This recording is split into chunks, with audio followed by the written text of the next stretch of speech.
Have you ever talked to someone who never raised their voice, never insulted you directly, yet somehow, after the conversation, you felt smaller? The words sounded normal. The tone was calm. So why did it still hurt? Today, we're uncovering the psychology behind people who put others down and why it has nothing to do with you. People who habitually put others down are not driven by strength. They are driven by insecurity that learned how to dress itself as confidence. At some point in their life, often early on, they absorbed a painful lesson. Being myself is not enough to feel safe. So they adapted. Some people adapt by becoming quiet. Some adapt by becoming people pleasers. And some adapt by learning how to step on others emotionally, just enough to feel taller. Putting others down becomes a way to regulate their inner chaos. Not because they enjoy hurting people, but because in that moment they finally feel steady. If you strip away the behavior, what you often find underneath is fear. Fear of being overlooked. Fear of being exposed. Fear that if they are not superior, they will be invisible. For these individuals, self-worth is not something that grows internally. It is something measured externally. And the easiest way to feel above is to make someone else feel below. This pattern rarely appears out of nowhere. It often starts in environments where comparison was constant, homes where praise was conditional, schools where worth was ranked, families where love felt competitive instead of secure. When a child grows up feeling evaluated rather than understood, they don't learn self-acceptance. They learn positioning. They learn where they stand in relation to others. And that mindset doesn't disappear in adulthood. It simply becomes more subtle.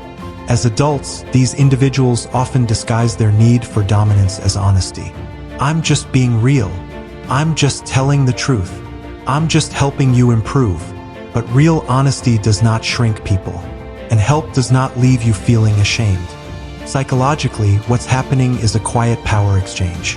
By pointing out someone else's flaw, they momentarily escape their own. By highlighting someone else's weakness, they distract from their own vulnerability.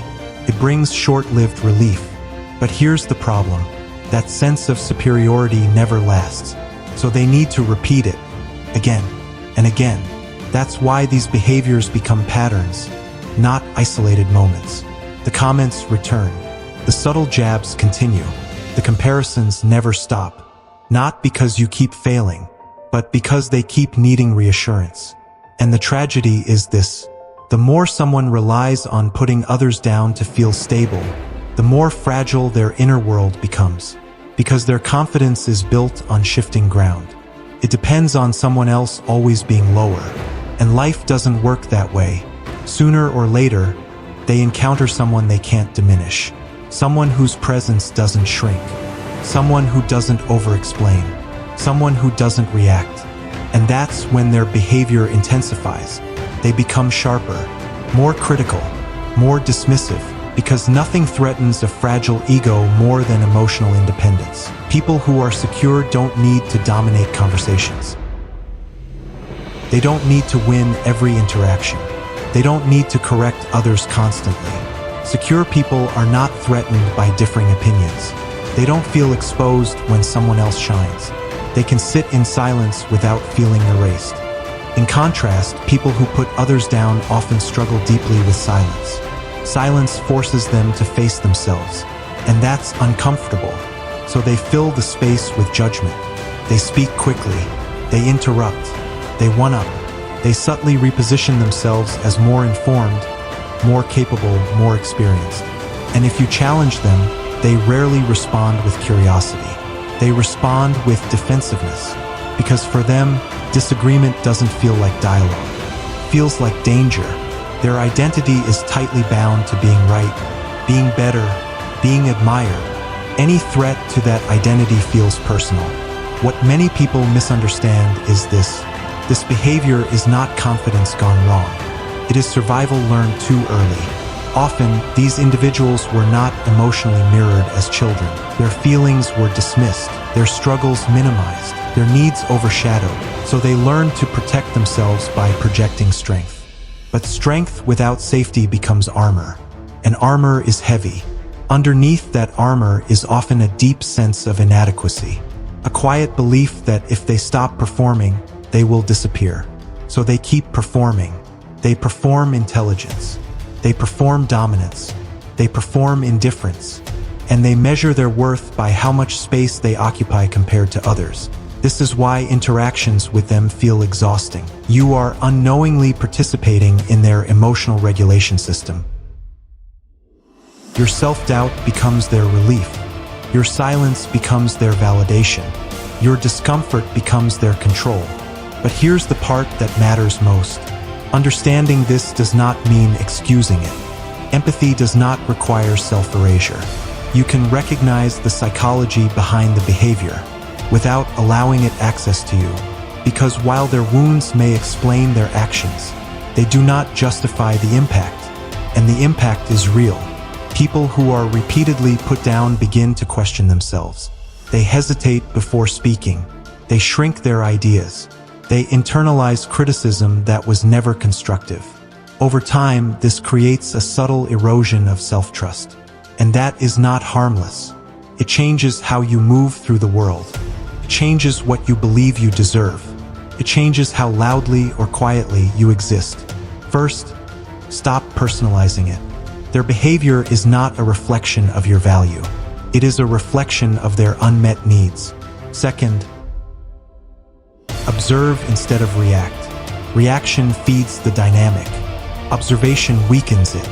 People who rely on dominance need emotional response to feel effective. When they don't get it, their strategy loses power. Third, strengthen your internal anchor. The stronger your sense of self, the less their words land. Not because you become numb, but because you become rooted. You don't need to prove yourself to someone who is still trying to prove themselves to the world.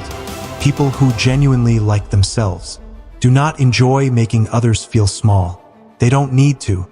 Their self-worth is not built on comparison. It's built on presence. And presence is something no one can take from you. Not with words, not with tone, not with subtle dismissal. Once you see this pattern clearly, it loses its grip. You stop asking, "What did I do wrong?" And you start asking, "What is this really about?" And in that moment, the power shifts. Quietly, naturally, without conflict. Because the most unsettling thing for someone who needs to feel above others is someone who no longer plays below. Over time, these behaviors don't stay confined to casual conversations. They begin to shape relationships, workplaces, and families. In close relationships, this dynamic often hides behind care. Criticism becomes concern. Dismissal becomes realism. And slowly, the other person begins to doubt their own perception. You start asking for approval without realizing it. You edit your thoughts before speaking. You feel tense even during calm moments. This isn't weakness. It's your nervous system responding to subtle emotional threat. In work environments, this pattern can be especially damaging. These individuals often position themselves as standards enforcers. They highlight mistakes publicly. They question competence indirectly. They use authority, experience, or knowledge as a shield. But what they rarely do is empower. True leadership builds capacity. This behavior erodes it. The irony? Many of these individuals are deeply afraid of being replaced, so they suppress growth around them. Not consciously, but instinctively. Creativity fades in spaces where people feel evaluated instead of supported. People who put others down are not powerful. They are people in pain, who learned the wrong language for it. They didn't learn how to ask for reassurance. They learned how to take it. They didn't learn how to sit with uncertainty. They learned how to dominate it. Understanding this can soften your perspective, but it should never soften your boundaries. Compassion does not mean endurance. You can understand someone's wound without volunteering to bleed for it. Healing begins when you stop reacting from old patterns. When someone tries to diminish you, and you don't rush to explain. When someone questions you, and you don't scramble to prove. When comparison shows up, and you stay anchored. That quiet confidence is unsettling to someone who relies on imbalance, because stability cannot be controlled. You don't need to confront everyone. You don't need to expose anyone. You don't need to win. You need to remain whole. Some relationships fade without drama. Some end without explanation. Not because you failed, but because you honored your edges. And when you do, you start attracting people who don't need you to be less. People who listen without evaluating. Who challenge without diminishing. Who see difference as expansion, not threat. These relationships feel quieter, but safer. And that's how you know you're no longer negotiating your worth. It's assumed. People who like to put others down are not above you. They are beneath their own fear, and you are not here to carry that fear for them. Your presence does not need to be earned. Your voice does not need approval. Your worth does not need comparison. The moment you stop accepting emotional subtraction as normal, everything changes, quietly, permanently, because the most powerful response to someone who tries to put you down is standing fully in who you are, without explanation, without apology, and without leaving yourself behind.